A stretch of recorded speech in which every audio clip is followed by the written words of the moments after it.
जय श्री गणेश। नमस्कार, मैं आचार्य संजय द्विवेदी। मेरे समस्त प्रबुद्ध दर्शकों का मेरे चैनल पर हार्दिक स्वागत है। प्रिय दर्शकों, वर्ष 2024 में 1 मई को एक महापरिवर्तन हो चुका है जो गुरुदेव बृहस्पति का है। गुरुदेव बृहस्पति 1 वर्ष के लिए वृषभ राशि में प्रवेश कर चुके हैं। एक बड़ा परिवर्तन है जो एक लंबी अवधि का गोचर काल है।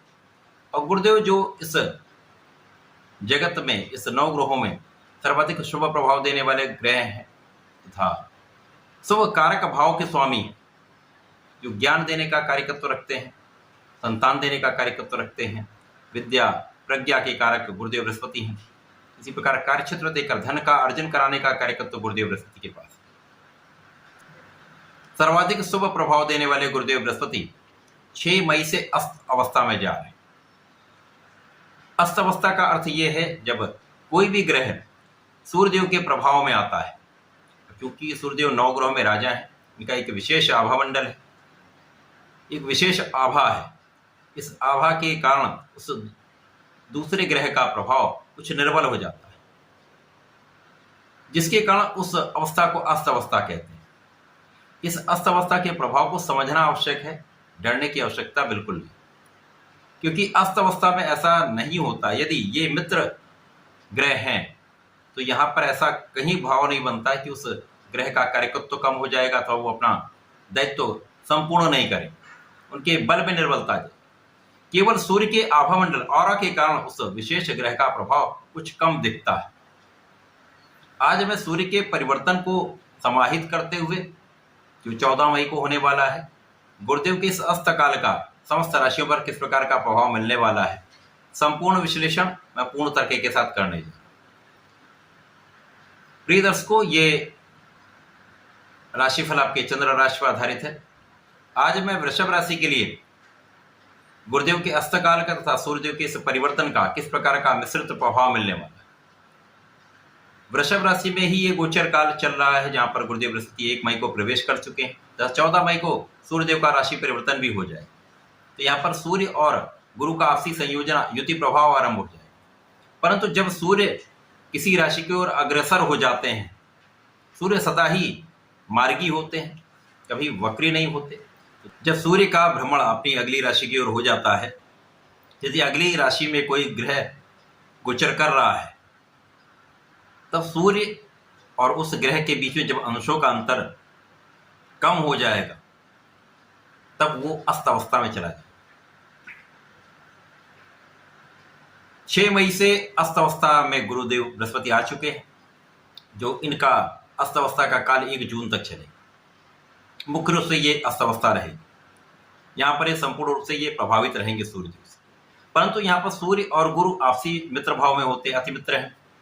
गुरुदेव 9 ग्रहों में देवगुरु हैं, इसी प्रकार सूर्यदेव राजा हैं।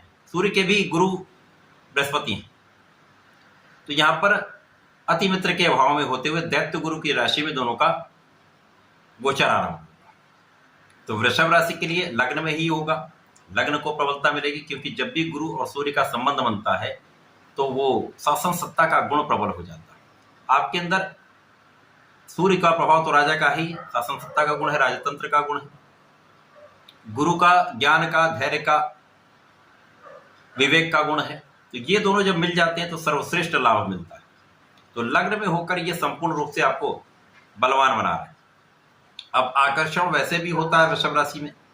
आकर्षण के साथ यदि आपके अंदर नेतृत्व की क्षमता बढ़ जाती है, गुरुदेव का प्रभाव आपको ज्ञान देने वाला है, विवेकशील बनाने वाला है।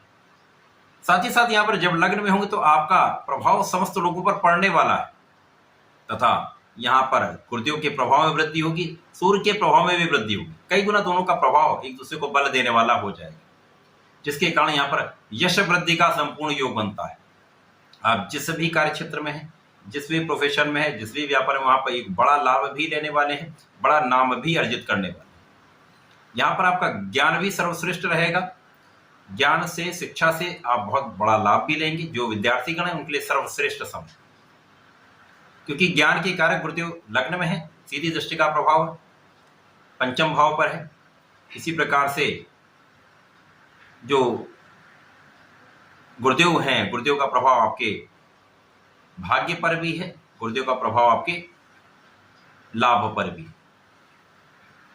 सूर्य जो यहाँ पर सुख के स्वामी, अब सुखेश लग्न में है, भाग्यवर्धक यहाँ पर योग बन रहा है, धनवर्धक यहाँ पर योग बन रहा है, ज्ञानवर्धक योग बन रहा है। तो यहाँ पर ज्ञान सर्वश्रेष्ठ रहेगा, विद्या बुद्धि सर्वश्रेष्ठ लाभ आप लेंगे, संतान प्राप्ति का योग बनेगा, संतान भी बहुत अच्छी प्राप्त होने वाली, जो संतान है वो भी बहुत अच्छा यहाँ पर रहने वाली, उसका संपूर्ण सुख आपको प्राप्त होने वाला। जीवन साथी के साथ सामंजस्य बहुत अच्छा रहेगा। जो लोग साझेदारी में कार्य कर रहे हैं वहां पर आपकी सफलता कई गुना बढ़ जाएगी, उससे आपका लाभ कई गुना बढ़ जाएगा। इसके साथ ही साथ धन की मात्रा बढ़ेगी, आपकी इनकम कई गुना बढ़ जाएगी। जब आपकी इनकम बढ़ेगी तो आप अपने सुखों को बढ़ाने, सुखों के उपयोग का, सुखों के उपभोग का संपूर्ण समय, माता पिता का आशीर्वाद यहाँ पर प्राप्त होगा। मुख्य रूप से यहाँ पर पिता का संपूर्ण साथ मिलता है, पिता का आशीर्वाद मिलता है तथा यहाँ पर जनता का संपूर्ण साथ आपको प्राप्त होता है। जो लोग राजनीति में है विशेषतया ये समय उनके लिए सर्वश्रेष्ठ है। वृषभ राशि के वो जातक जो राजनीति में है उनको एक बड़े पद की प्राप्ति हो सकती है। लोगों के बीच उनका प्रभाव कई गुना बढ़ने वाला है, तो कार्य का विस्तार भी है, कार्य क्षमता में वृद्धि भी है, उनके प्रभाव में कई गुना वृद्धि है। तो निश्चित रूप से ये वृषभ राशि के एक अनुकूल समय। अब यहाँ पर अस्त क्या होने वाला है, यहाँ पर आपकी कष्टों का अस्त होने वाला है, आपकी स्वास्थ्य समस्याओं का अस्त होने वाला है। स्वास्थ्य समस्याएं कम से कम होगी तो आपकी संपूर्ण सुरक्षा होगी। आपका मन पूजा पाठ में कम लग सकता है, परंतु यहाँ पर आपको पूर्ण रूप से धर्म के मार्ग पर चलना चाहिए, न्यायोचित रहना चाहिए तथा यहाँ पर अपने कर्म को संपूर्ण रूप से संपादित करना चाहिए।